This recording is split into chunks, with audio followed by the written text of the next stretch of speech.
Kami dari kelompok 4 dengan anggota Muhammad Alfian Hafizin, Ihsan Subakti, dan Nurul Husnul Khotimah akan menjelaskan mengenai pengerolan dan penempaan. Tonton lebih lanjut ya videonya. Materi pertama akan disampaikan oleh Muhammad Alfian Hafizin. Baik, terima kasih moderator. Selanjutnya saya akan menjelaskan tentang rolling atau pengerolan dan juga tentang definisi dari penempaan. Rolling atau pengerolan logam adalah sebuah proses untuk mengurangi ketebalan atau luas penampang dari suatu logam atau benda kerja.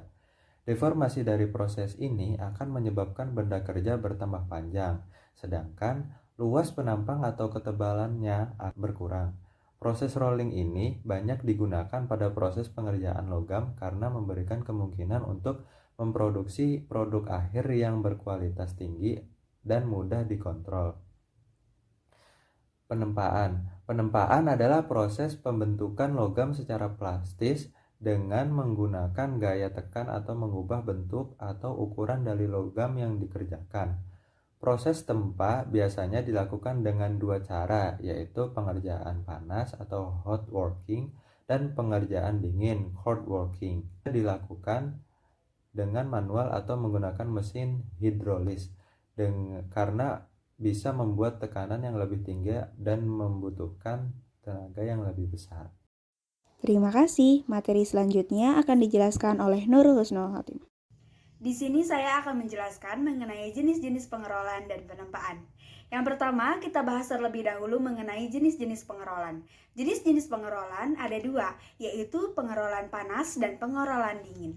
Pengerolan panas biasa disebut dengan hot rolling, sedangkan pengerolan dingin biasa disebut dengan cold rolling. Pengerolan panas dilakukan pada temperatur tinggi, yakni lebih dari 900 derajat.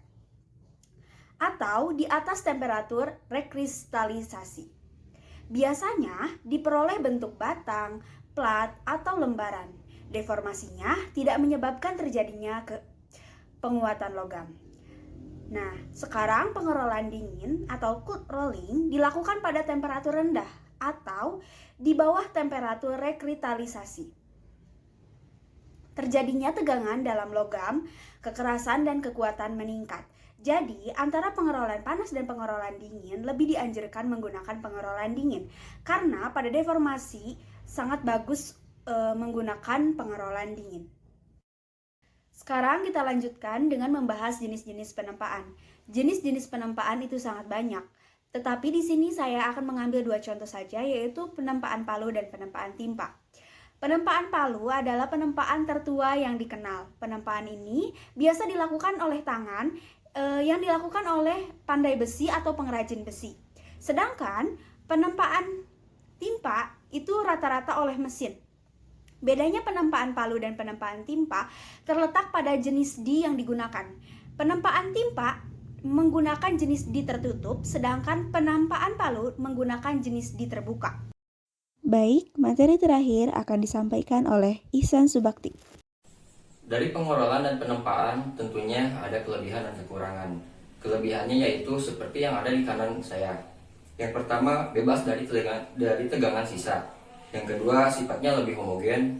Dan yang ketiga, deformasi yang lebih relatif besar. Dan yang keempat, gaya pembentukan yang dibutuhkan relatif lebih kecil. Kekurangannya yaitu seperti yang di kiri saya. Yang pertama, dimensi kurang akurat. Dan yang kedua, terjadi oksidasi pada permukaan ruang. Kelebihan dan kekurangan penempaan yaitu seperti kelebihannya yang seperti yang di kanan saya. Yang pertama, produk mampu menangani beban impact lebih baik dibandingkan proses casting. Dan yang kedua, produk hasil penempaan tidak mengalami porositas, penyusutan rongga, dan masalah tuang dingin. Dan yang ketiga, struktur butiran yang rapat pada tempa membuatnya kuat secara mekanis, sehingga pada material beban paduan tidak perlu terlalu banyak membutuhkan komponen berkekuatan tinggi. Dan yang selanjutnya, struktur butiran yang rapat menawarkan ketahanan aus yang baik. Terus ada juga pengoperasian dengan biaya rendah. Dan yang terakhir, proses ini tidak membutuhkan operator keahlian khusus. Kekurangan penempaan seperti yang di sebelah kiri saya. Yang pertama, biaya awal yang lebih tinggi untuk mesin tempa besar. Nah, pada poin ini akan mengeluarkan biaya yang lebih besar untuk menempa yang cukup besar. Dan yang kedua, proses finishing sebenarnya diperlukan dalam penempaan yang panas. Dan yang ketiga, tidak dapat menghasilkan bentuk benda kerja yang kompleks.